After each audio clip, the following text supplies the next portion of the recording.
Now here you see today we will be dealing with the structure of the brain. Okay, the structure of the brain. Now here you see the structure of the brain. We come across two hemisphere. If we see it from the upper view, we call it as a it is divided into two hemisphere. Now later in general direction, we have the brain divided into three parts. What are the three parts? You see forebrain, midbrain and hindbrain. See, forebrain, midbrain and hindbrain. Now if we just slice a section of the skull or the brain, we just reverse it like this. So we see that this portion you just see where I am taking the pen, this whole portion, leave aside this black portion, this whole portion, what forms the major part is known as the forebrain. Now this forebrain is basically voluntary function. Now what is voluntary function? Functions that you do according to your will. Okay, that means voluntary function. For example, you want to walk, you want to run, you want to sit, you want to stand. Okay, now this is basically the outer section of the brain, that is known as a forebrain, and then this is larger in size. See, from here to here.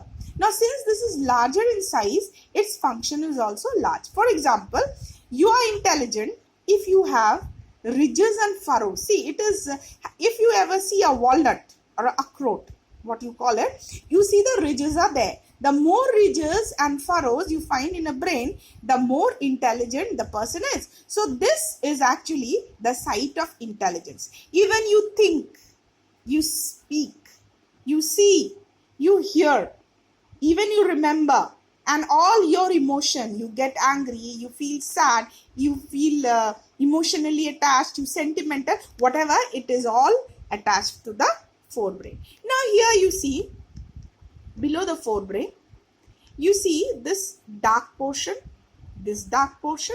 and here. So see, forebrain basically has been divided into two, the outer section and the inner section. Now inner section, here you have the thalamus. You have the thalamus, then you see this portion, it is known as a pituitary. So thalamus and pituitary is also a part of the forebrain, and they are said to be master glands. The detailed function is not in your syllabus, so I will not go into the detail. Now here you see this portion, not the upper one, the lower portion, lower dark portion. This is basically known as the midbrain. Now with that, this whole portion, this is the midbrain, and here this portion total, it is known as the cerebellum. Now what is cerebellum? Cerebellum is this part of the first, it is a smaller section of the brain. Now this cerebellum, this is mainly, they are the site for certain life-giving processes, and especially, see, you cerebellum, the function is balance and coordination and motor memory. For example, what is balance? Balancing means, for example, if a person is walking, or if you are walking, you know that if the wall is there, you won't simply go and bang into the wall. So that sense of balancing and coordination of the body is given through the cerebellum. Now another thing is motor memory. For example, if you remember when you started to cycling, firstly you remember to balance and then how to drive it, how to ride a cycle. But later on, when you drive a cycle, you don't remember how you learned it, but it is in you, it gets within you, and you can remember how to do that. So that is known as the motor memory. Now here, if you come below, you see this is a stem-like structure that is known as a brainstem, or this portion is pons and medulla oblongata. So pons and medulla oblongata, you see, they have got life-giving involuntary processes. Life-giving involuntary processes is through this portion, the pons and the medulla oblongata. Now you may say, now what is life-giving involuntary processes? They are breathing, heartbeat, even reflex action. Now you must be thinking that reflex action in our last class, it is to the spinal cord, but certain reflex action that is involuntary in nature is through this pons, and that is known as sneezing and coughing. And this later on, you see, it is also known as the brain bridge, the brain stem, and this actually elongates and gets a twist.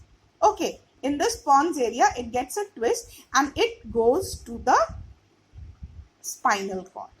Okay, so up to this is the specified. Since this area is getting very crowded, and see, pituitary, functions of pituitary and hypothalamus and thalamus, pituitary, thalamus, hypothalamus and pituitary, these are three glands and they form the master gland for hormonal secretion, and just the detailing we'll do when we'll dealing with the hormone in the senior classes. Now here you see, here again I have mentioned it clearly because since this area was getting crowded, I have written here, see, function. So what is the function? Function of the forebrain, that is known as the cerebrum. Okay, now you see, number one, it is intelligence. Number two, it is memory. Number three, speech. Number C is sensing. Sensing means if you see something you recognize. For example, if you see a small puppy, you can know that this is a puppy, not a horse. So that sensing, that is known as sensing, that you can differentiate between different objects.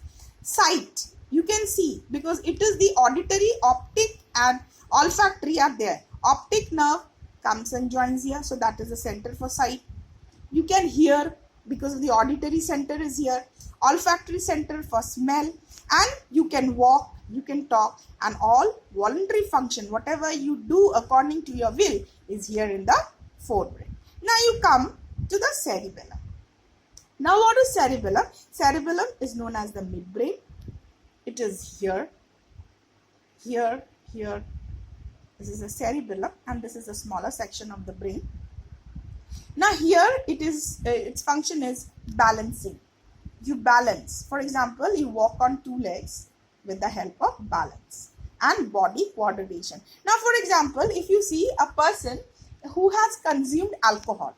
Okay, so when alcohol is consumed, it goes and predominates this portion of the brain of the cerebellum, and that is the reason the person cannot walk properly because the balancing and the body coordination center goes and affects here, and here the person becomes tipsy, he may fall. Now what, and then the motor memory. I had explained motor memory. And another thing, you see the center portion, this midbrain here, this portion of the thing, if you see it, now this portion is also responsible for dilation and constriction of the pupil. Now what is pupil? The inner black portion. If you see your eyes properly, you see that at the center of the eye there is a black dot over there, and if you go out in the sun, your eyes, the center portion of the pupil gets constricted. That means it becomes smaller, and when you come to the darkness, that black portion dilates. So that is dilation and constriction of the pupil is also done by the midbrain. Now here you see the pons and the medulla oblongata. The pons and the medulla oblongata. Here it is the life-giving processes, voluntary processes here. For example, breathing, heartbeat, reflex action, and certain reflex action like coughing and sneezing. This elongates, and this is from here. Only one nerve, that is known as the vagus nerve, it originates. And you see, you have seen that person who is hanged. This single nerve, that vagus, that goes to the throat, that breaks the connection from the brain. So the patient dies. The person dies. Okay. So this is why it is known as life-giving voluntary processes. You breathe through this. Because this is the nerve connection originates here that maintains the breathing sequence, the heartbeat and reflex action. So this is for your syllabus. I hope you go through it properly. Okay. And any doubt, you ask me. Question answers we'll be dealing later. Okay.